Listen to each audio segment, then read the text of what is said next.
நம்ம எல்லாம் வழிநடத்தி கொண்டிருக்கக்கூடிய பேரன்பிற்குரிய பொதுச் செயலாளர் மாண்புமிகு அமைச்சர் அண்ணன் என் ஆனந்த் அவர்களுக்கு நன்றி கலந்த வணக்கத்தோடு இந்த மேடையில் அமர்ந்திருக்கக்கூடிய மாண்புமிகு அமைச்சர்கள் அனைவரையும், முன்னாள் அமைச்சர்கள், இந்நாள் சட்டமன்ற உறுப்பினர்கள், முன்னாள் சட்டமன்ற உறுப்பினர்கள், கழக நிர்வாகிகள், மாற்று கழகத்தின் தோழர்கள், நிர்வாகிகள் என அனைவருக்கும் என்னுடைய இனிய வணக்கத்தை தெரிவித்துக் கொள்கிறேன். இன்றைக்கு மாற்று கட்சிகள் இருந்து, அனைத்து மாற்று கட்சிகளிலும் இருந்து பாத்தீங்கன்னா நம்முடைய மாண்புமிகு முதலமைச்சர் அவர்களுடைய தலைமையை ஏற்றுக்கொண்டு தமிழக வெற்றி கழகத்தில் சாறை சாறையாக ஒவ்வொரு வாரமும் மாற்று கட்சியினுடைய தோழர்கள் வந்து நம்மோடு இணைஞ்சுக்கிட்டு இருக்கிறாங்க.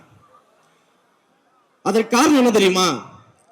ஒரு நல்ல தலைவர்னா யார் தெரியுமா? ஒரு நல்ல தலைவர் என்பவர் தொண்டர்களின் தோள் மீது ஏறி நிற்பவர்கள் கிடையாது, தொண்டர்களை தன் தோள் மீது ஏற்றி அழகு பார்ப்பவர்கள் தான் நல்ல தலைவர்கள். அப்படிப்பட்ட நல்ல தலைவர்களாக தமிழ்நாட்டில் புரட்சி தலைவர் எம்ஜிஆர் அவர்களுக்கு பிறகு இன்றைக்கு தமிழ்நாட்டில் நம்முடைய தலைவர் அண்ணன் தளபதி அவர்கள் மட்டும்தான் இருக்கிறார். அதனாலதான் நம்முடைய தலைவர் தளபதி அவர்களுடைய தலைமையை ஏற்றுக்கொண்டு இன்றைக்கு தோழர்கள், தோழிகள் என அனைவரும் நம்முடைய கழகத்தை நோக்கி வந்து கொண்டிருக்கிறார்கள். நம் மீது நம்பிக்கை வைத்து நம் கழகத்தில் இணைந்திருக்கக்கூடிய அனைத்து தோழர்களுக்கும் தமிழக வெற்றி கழகத்தின் சார்பில் நெஞ்சார்ந்த நன்றிகளையும் வாழ்த்துகளையும் இந்த நேரத்தை தெரிவிக்கணும்னு ஆசைப்படுறேன். ஏன்னா இன்றைக்கு வந்து மக்கள் மிகப்பெரிய ஆளுமை எதிர்பார்த்துட்டு இருந்தாங்க. மாற்று கட்சிக்கு கூட தொண்டர்களுமே ஆளுமை வேணும்னு எதிர்பார்த்துட்டு இருந்தாங்க அரசியல்ல. அப்படிப்பட்ட ஆளுமையாக நம்முடைய தலைவர் அவர்கள் கிடைத்ததனால் நம்முடைய தலைவர் இன்று முதலமைச்சராக அரியணையில் ஏறி நம்முடைய கழகம் இன்றைக்கு ஆட்சியில் இருக்கக்கூடியது.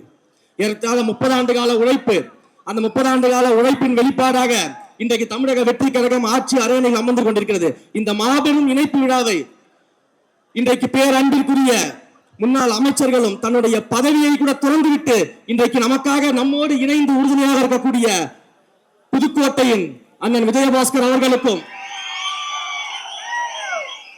கரூரில் எழுதி இருக்கக்கூடிய அண்ணன் விஜயபாஸ்கர் அவர்களுக்கும் மற்றும் முன்னாள் அமைச்சர்கள், முன்னாள் சட்டமன்ற உறுப்பினர்கள் அனைவருக்கும் என்னுடைய நெஞ்சார்ந்த நன்றிகள். ஏன்னா ஏற்கனவே பாத்தீங்கன்னா புதுக்கோட்டையும் கரூரும் தளபதியோட கோட்டையாக தான் இருந்துச்சு.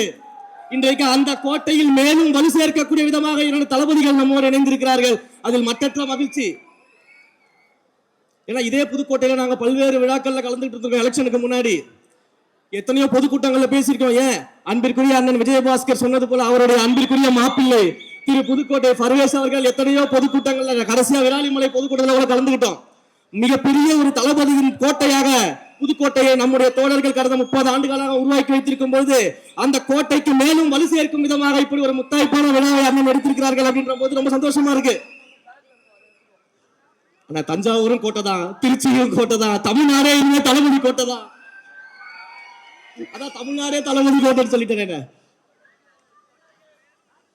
இந்த அளவிற்கு வந்து கரூர்ல நம்முடைய கழகத்தின் வளர்ச்சிக்காக அரும்பாடுபட்டவர்கள், மாவட்ட செயலாளர்கள் இருக்கிறாங்க. குறிப்பாக கரூர்ல ஒரு மிகப்பெரிய சூழ்ச்சி நம்முடைய கழகத்திற்கு ஏற்படும் பொழுது அங்க அந்த சூழ்ச்சியில நம் கழகத்திற்காக மிகப்பெரிய தியாகத்தை செய்த நம்முடைய அண்ணன் மதி அவர்களும் இன்றைக்கு மேடையில நம்மோடு இருக்கிறாங்க. அப்ப இப்படியெல்லாம் உழைத்தவர்களோடு கரம் கோர்த்து இன்றைக்கு மேலும் நம்முடைய இயக்கத்தை வலுப்படுத்த மாபெரும் சக்திகள் நம்மோடு இணைந்திருக்கிறார்கள் என்றால் அவர்கள் எல்லாம் வரவேற்று அரவணைத்து இனி தமிழ்நாடு தளபதி நாடு என்பதாக உருவாக்கக்கூடிய வகையில் நாம் எல்லாம் செயல்பட போறோம். இப்படி எல்லாம் அனைத்து தரப்பு கட்சியினரும் விரும்புறாங்க, மக்கள் விரும்புறாங்க, எல்லாரும் விரும்பக்கூடிய ஒரு மாபெரும் தலைவராக, முதல்வராக நம்முடைய தலைவர் அவர்கள் இருக்கிறதுனாலதான் இப்ப இருக்கக்கூடிய எதிர்கட்சிக்கு என்ன பண்றதுனே தெரியல. உடனே ஆரம்பிச்சிருவாங்க சோஃபா மாடல்னு சொல்லிட்டு.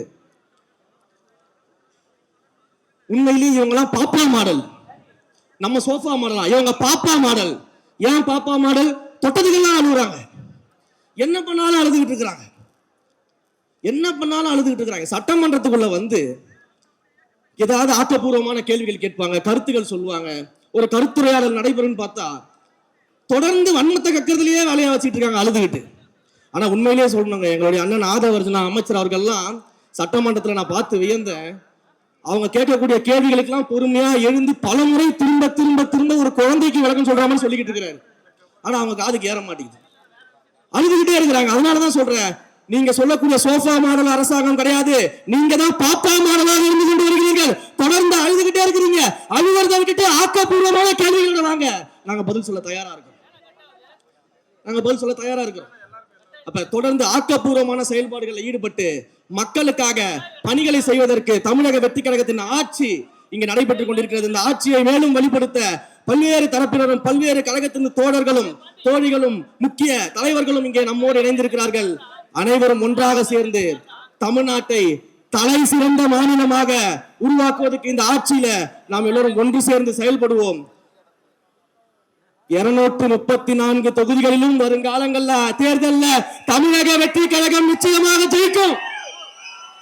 234 தொகுதிகளிலும் தமிழக வெற்றி கழகம் நிச்சயமாக ஜெயித்து எதிர்க்கட்சியே இல்லாத சட்டமன்றத்தை உருவாக்கி காட்டுவோம். நன்றி, வணக்கம்.